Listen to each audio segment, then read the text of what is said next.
Bonjour à tous et du pur régal pour Joël qui a débloqué son compteur but après seulement 6 minutes de jeu, après son entrée donc en jeu. Il a pu donc marquer l'un des 3 buts de Clermont face donc à Ajaccio. Décryptage dans cette émission du parcours donc de ce joueur. D'autres internationaux béninois ont également brillé de mille feux sur le vieux continent. Tout ceci dans cette émission. Un invité spécial nous a déjà rejoint en plateau, Trinité Singbo. Il est team manager des écureuils U17 et il est également journaliste sportif à Africa Foot United, le site, le meilleur site panafricain sur le continent.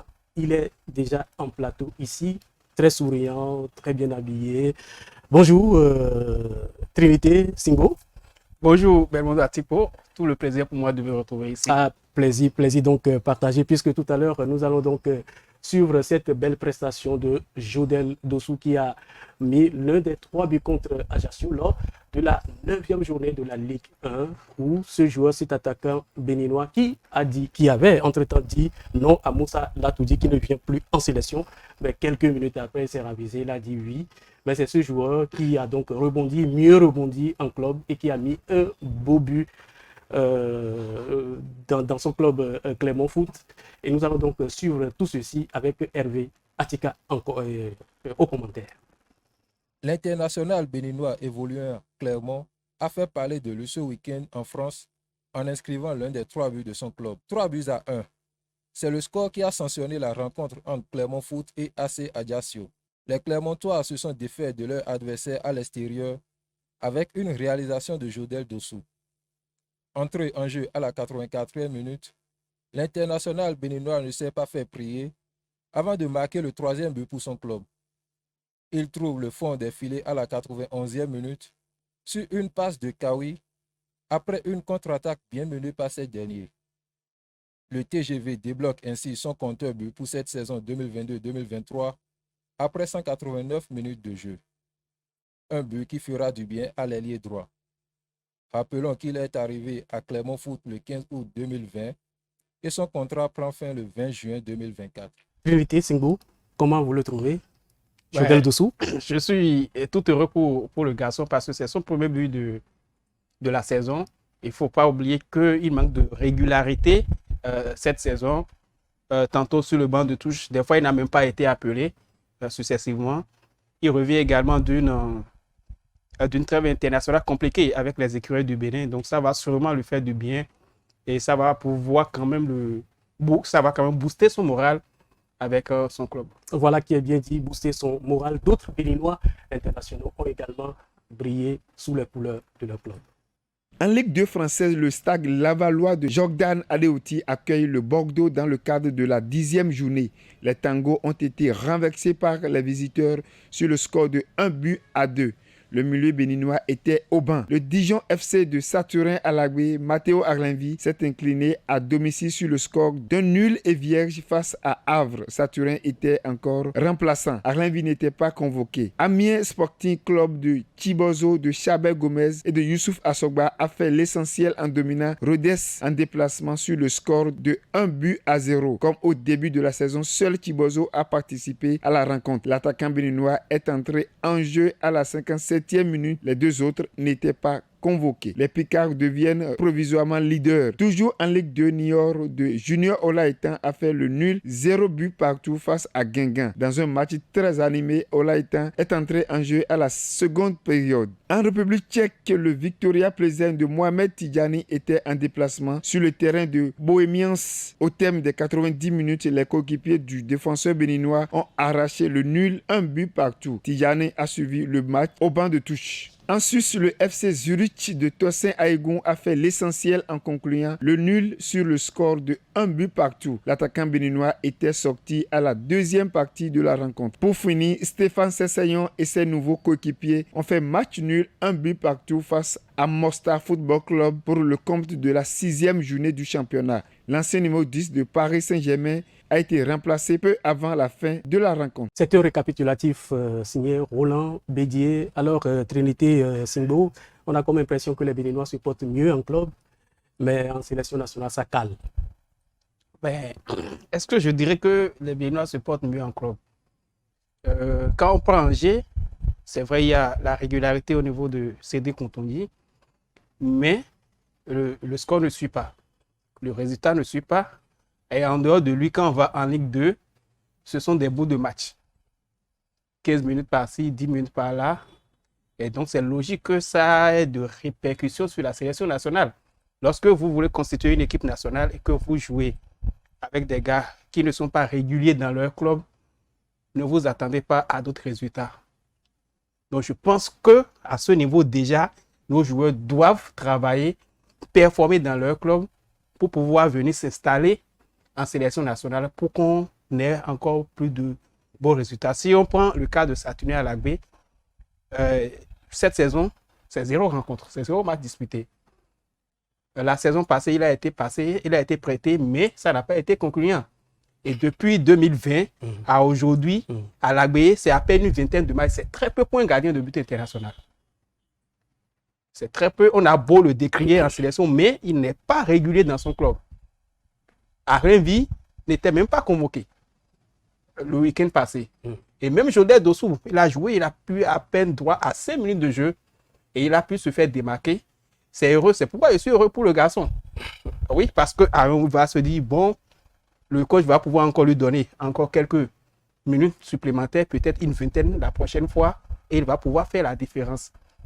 Et quand on prend Mohamed Tidjani avec Victoria Plezen, il n'a pas disputé le week-end passé. Aujourd'hui encore, il n'est pas sur la feuille de match, il n'est pas sur, dans le 11 titulaire qui joue contre le Bayern de Munich en Ligue des Champions. Stéphane, il est sorti, c'est heureux pour lui parce qu'il est en train de revenir avec la compétition et je suis content de savoir qu'il peut encore donner sur le terrain et être titulaire. Mais à part ça, le reste, c'est un peu, je dirais, mi-figue, mi-raisin. Tout à fait. Et on ne peut faire avec ça pour le moment. Absolument. Et je pense que les joueurs béninois doivent aller à l'école de Air League, à Land par exemple, qui brille de mille feux sous les couleurs de Manchester City. Manchester City, justement, qui a remporté le derby Manchester, face donc à United, le club ancêtre. Comment on les appelle, les Citizens ont cartonné 6-3 avec à la clé un triplé pour ce jeune attaquant Haaland. Suivez le commentaire. Premier joueur de l'histoire a inscrit 3 triplés d'affilée à domicile en Premier League. C'est l'actuel record que détient le cyborg Erling Haaland après son triplé dévastateur lors du derby de Manchester le 2 octobre 2022. Face à Manchester United, les hommes de Pep Guardiola n'ont eu aucune pitié. Ils ont battu leur rival sur le score de 6-3. Une messe de buts dite par Haaland et Foden qui ont marqué chacun un triplé, ce qui ramène à 3 le nombre de triplés du Norvégien en Premier League. Il a donc mis en 8 matchs autant de triplés que Cristiano Ronaldo, battant ainsi le record autrefois détenu par Michael Owen, qui a inscrit 3 triplés en 48 matchs. L'attaquant de 22 ans depuis son arrivée en Premier League ne fait que battre des records, ce qui amène plusieurs amoureux du pur rang à le comparer à un extraterrestre. Faut-il le rappeler? L'actuel meilleur buteur du Premier League est à 17 buts, toutes compétitions confondues, en 11 apparitions cette saison. Manchester City, quant à lui, garde toujours sa place de dauphin de Premier League derrière le leader Arsenal. Alors, on revient au pays et on va donc signaler cette sortie médiatique du porte-parole du gouvernement, Wilfried Léandre Roubedi, qui, on le sait, a situé les responsabilités suite aux multiples défaites donc des écureuils contre la Mauritanie et Madagascar en match amicaux. Le porte-parole a indiqué que le gouvernement a normalement versé les primes, a rempli donc son cahier de charges vis-à-vis donc des écureuils, mais qu'il revient aux joueurs maintenant de mouiller le maillot. Le président de la République, autrement dit le président de la République, son excellence Patrice Talon, suit de très près la situation au niveau de l'équipe nationale du Bénin. Les têtes vont tomber puisque les nouvelles que nous apprenons ne sont pas du tout les nouvelles que nous apprenons ces derniers temps prouvent s'il le faut que le président de la République veut faire tomber des têtes pour que le football béninois véritablement puisse décoller. Je ne sais pas, Trinito Singbo, si vous avez suivi cette sortie du porte-parole du gouvernement, secrétaire général adjoint, Wilfried Léandre Mbedi. Bien sûr, nous avons tous suivi le porte-parole du gouvernement. Et déjà, moi, je suis content. C'est une bonne chose, hein? Déjà, oui, tout de suite, parce que après les 2 matchs amicaux manqués de Rabat, les voix se sont élevées tout de suite au pays. Tout à fait. Maintenant, moi, je commence par parler de comment nous nous sommes préparés pour ces 2 rencontres. Des absences à la dernière minute et autres. Lorsque vous êtes sélectionneur, que vous comptez sur un effectif donné, et qu'à la dernière minute, pour une raison ou pour une autre, vous avez des absents, il ne faut pas espérer grand chose. Et il manque d'autorité, l'entraîneur Moussa Latondi, et d'impact sur les joueurs.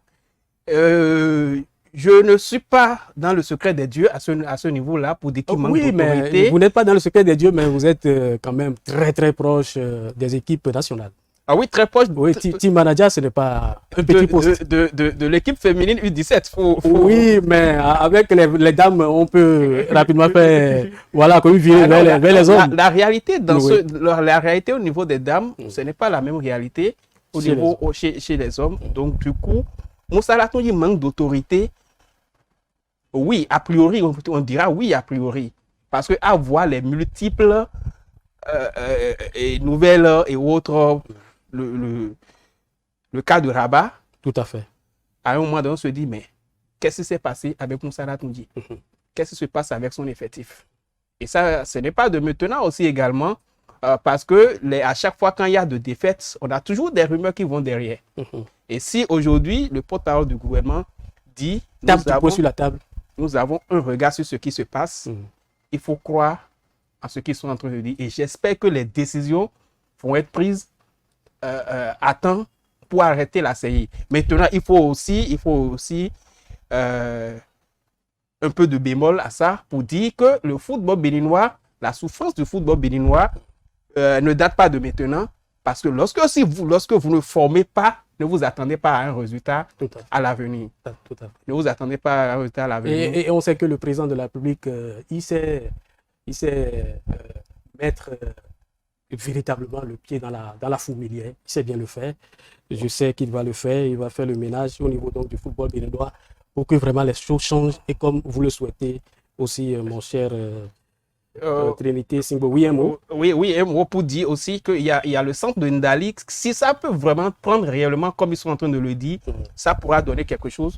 Et on pourra espérer d'ici 10-15 ans qu'on aura des joueurs formés sur le plan local qu'on peut véritablement exporter et ne plus assister à certains spectacles où on dit, quand on appelle un joueur béninois dans son club, soit il n'est pas sur la feuille de maille, soit il a joué 5 ou il a joué 10 minutes. D'accord. Alors, il y a aussi le report de la Coupe d'Afrique des Nations qui a été retiré à la Guinée-Conakry. Donc, il y a d'autres candidats, des gars sur le pont, le Maroc, l'Algérie.